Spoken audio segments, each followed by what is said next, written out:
kicking off another week of Spiritual Growth on the Go. I hope you all have had a great week. Look, I want to tell you all a quick story.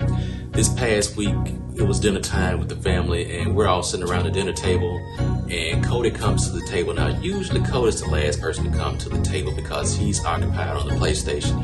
His excuse is always, hey, can you give me 5 more minutes, or can I just finish this last level and then I'll be ready to eat?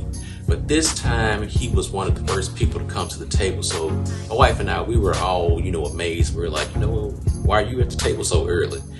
And as soon as we said that, we noticed that his expression on his face kind of indicated that something was wrong. Now, for those of you that have children, you know when something's wrong with your kid. So at first, he didn't really want to talk about it. And then he finally broke down and said, well, I was on the PlayStation and I was playing with my friends, and one of their friends got on. And this friend of a friend started talking about the way that Cody was playing the game, basically indicating that Cody wasn't good at the game.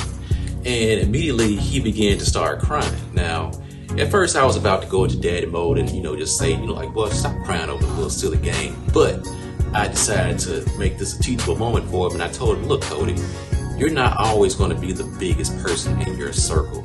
There are going to be some circles where people are just better than you. And it's good to have people in your circle that are better than you, because it's always good to be around people that have been where you're trying to go. Proverbs 27:17 says, iron sharpens iron, and one man sharpens another. All that scripture is saying is, hey, keep somebody around you that's going where you're trying to go.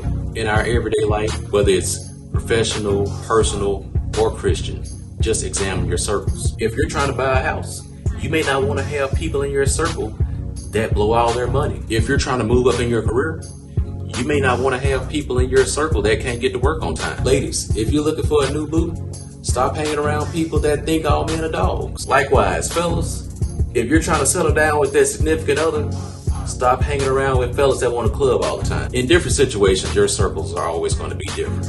Now, as you examine those circles and start to include people that are going where you want to go, people are going to talk about you because they're going to feel some kind of way thinking, he think he's better than me, or she thinks she's better.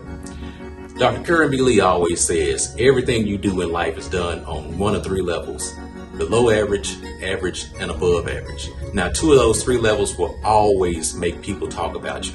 If you're below average, people are going to talk. People are going to say, well, look at him or look at her. She knows she can do better. He know he can do better. He's staying in that little raggedy house. He can do better than that. If you're above average, they still gonna talk about you, but the tone will change. They're gonna say, look at him or look at her. I remember when she didn't have nothing. I remember when he didn't have that house. Now he got that house and he thinks he's all that. So look, no matter what you do, people are always gonna talk. Just simply thank them for the marketing and the publicity. So this week, examine your circles and ask yourself, hey, am I the biggest person in all of my circles?